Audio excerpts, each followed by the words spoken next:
9/11 का दिन जिसने अमेरिका समेत पूरी दुनिया को हिलाकर रख दिया। इस दिन ने दुनिया के हर एक इंसान पर एक असर छोड़ गया। एक सुपर पावर मुल्क जिसकी सिक्योरिटी इतना जदीद होने के बावजूद भी एक खतरनाक हमला होता है। 11 सितंबर का दिन सुबह का टाइम था। अमेरिकन फ्लाइट 117 उड़ान भरता है। बोस्टन के इंटरनेशनल एयरपोर्ट से इसको जाना था लॉस एंजलिस। तकरीबन 93 लोग इस एयरलाइन में सवार थे। इसमें 81 पैसेंजर और 11 एयर स्टाफ मौजूद था। जहाज उड़ने के कुछ ही देर में पता चल जाता है कि इसमें 5 हाईजैकर हैं। ये 5 लोग जबरदस्ती जहाज के कॉकपिट में घुस जाते हैं। इनमें से एक शख्स था मोहम्मद अता, जो एक मिस्री शहरी था, जिसने जहाज का कंट्रोल छीन कर खुद उड़ाने लगा। यानी इसको पहले से ही पायलट का एक तरबियत दिया गया था और इस जहाज का रुख मोड़ दिया वर्ल्ड ट्रेड सेंटर की जानिब, जो उस वक्त दुनिया की सबसे बड़ी बिल्डिंग्स थे। लेकिन आज के दौर में इस वक्त बुर्ज खलीफा है जो दुबई में मौजूद है। इस प्लान को जाकर वर्ल्ड ट्रेड सेंटर के नॉर्थ वाली बिल्डिंग में मार देते हैं। इस वक्त तकरीबन सुबह के 9 ही बजने वाले थे, यानी 8 मिनट के कोई 50 मिनट के आसपास टाइम था। तो दूसरी तरफ जब ये खबर व्हाइट हाउस में जाके पहुंचा तो उन्होंने इनकार कर दिया। ये हो ही नहीं सकता कि हमारी सिक्योरिटी इतना जदीद तरीन होने के बावजूद इन प्लान्स को कोई हाईजैक कर ले। सदर जॉर्ज बुश उस वक्त अमेरिकन सिटी फ्लोरिडा में किसी स्कूल में मौजूद थे। वो बच्चों के साथ वहाँ पर जो है ना एक फंक्शन में शुमार थे। और उसके अलावा सिर्फ 18 मिनट के बाद पता चलता है कि यूनाइटेड एयरलाइन 175 को भी हाईजैक किया गया है। इसमें भी 5 हाईजैकर शुमार थे। उसी ही तरह प्लेन का कंट्रोल छीनते हैं और उस प्लेन का रुख वर्ल्ड ट्रेड सेंटर की जानिब जो है मोड़ देते हैं और फिर कुछ ही देर में वर्ल्ड ट्रेड सेंटर के दूसरे बिल्डिंग में जाकर जहाज को मार देते हैं और फिर दुनिया भर में खबर फैल जाती है। दूसरे प्लेन के क्रैश के कुछ ही देर में खबर आ जाती है कि 2 प्लेन और भी हाईजैक हो चुके हैं। इन प्लेन में पहला प्लेन था यूनाइटेड एयरलाइन फ्लाइट 93 जो न्यू जर्सी से कैलिफोर्निया जा रही थी, और जो चौथी एयरलाइन थी अमेरिकन एयरलाइन फ्लाइट 77 जो जा रही थी लॉस एंजलिस।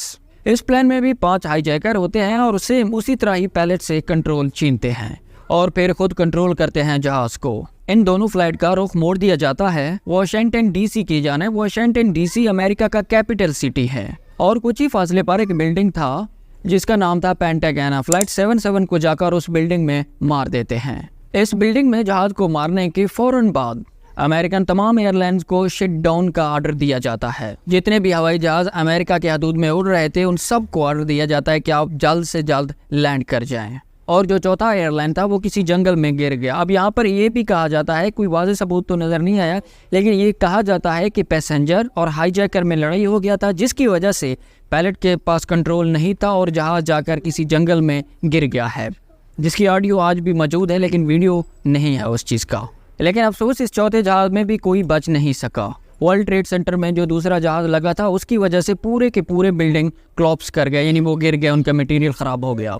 इस माहौल ने अमेरिका को डरा कर रख दिया और फिर सुबह के 10 बजे के आसपास दूसरा बिल्डिंग जो वर्ल्ड ट्रेड सेंटर का था वो भी कोलैप्स कर गया, गिर गया शदीद आग लगने की वजह से, क्योंकि वहाँ पे भी जहाज़ लगा था जिसकी वजह से आग लग गया था और बिल्डिंग फिर जो है ना कोलैप्स कर गया। इन तमाम हादसों में दोपहर यानी 2 बजे के आसपास तकरीबन अमेरिकन 3200 लोग मारे गए और काफ़ी ज़्यादा लोग ज़ख्मी हो गए इन हादसों में। इन हमलों का जो है ना जिम्मेदार अमेरिका ने उसामा बिन लादेन और अलकायदा को ठहराया, मगर दूसरी तरफ बिन लादेन ने इस हमले को मानने से इनकार कर दिया और दूसरी तरफ उसामा बिन लादेन इस हमले को मानने से इनकार कर देता है और ये भी कहता है कि मेरा इस हमले से कोई ताल्लुक नहीं।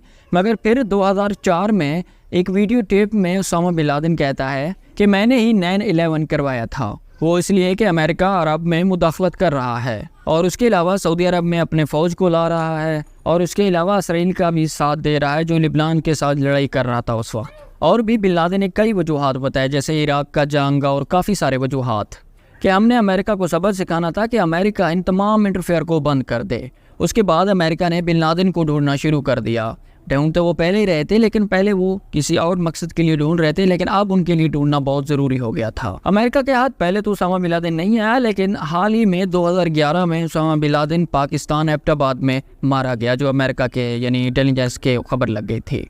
लेकिन एक आम शहरी को 9/11 से क्या मुश्किलात पैदा हुए, ये एक अमेरिकन आम शहरियों की बात नहीं हो रही, बल्कि दुनिया भर के जितने भी लोग हैं उनकी बात हो रही है। इन हमलों के बाद अमेरिका में किसी भी शहरी या सियासतदान को उठाया जाता था बगैर किसी खबर के, यानी उसको उठा के उसका इन्वेस्टिगेशन करके बाद में उसको छोड़ देता था अगर वो बेगुनाह था। और उसके बाद एयरपोर्ट सिक्योरिटी सिस्टम को भी बदल दिया गया।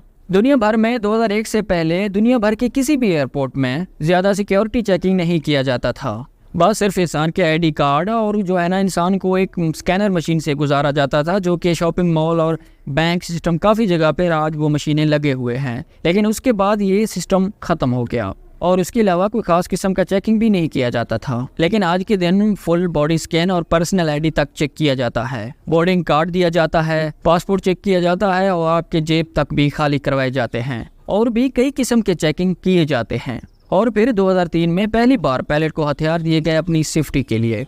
और फिर 9/11 के बाद अमेरिका अफगानिस्तान पर भी हमला कर देता है बिन लादेन को मारने के लिए। लेकिन हाल ही में अब अमेरिका निकल चुका है एक लंबी थका देने वाली जंग से। इससे अमेरिका को ये नुकसान हुआ कि अमेरिका के कई ट्रिलियन डॉलर ज़ाया हो गए, यानी वो चले गए इस जंग में। और अमेरिकन नौजवानों के जो फ़ौज थे यानी, और उसके अलावा अमेरिकन नौजवान फ़ौजी भी मारे गए। जानी नुकसान भी अमेरिका को बहुत ज़्यादा हुआ। और उसके अलावा दुनिया भर में बेगुनाह लोग उठाए गए कई मुल्कों से, सिर्फ 9/11 की वजह से, एक इन्वेस्टिगेशन की वजह से। तो मिलते हैं नई कोई अच्छी वीडियो के साथ।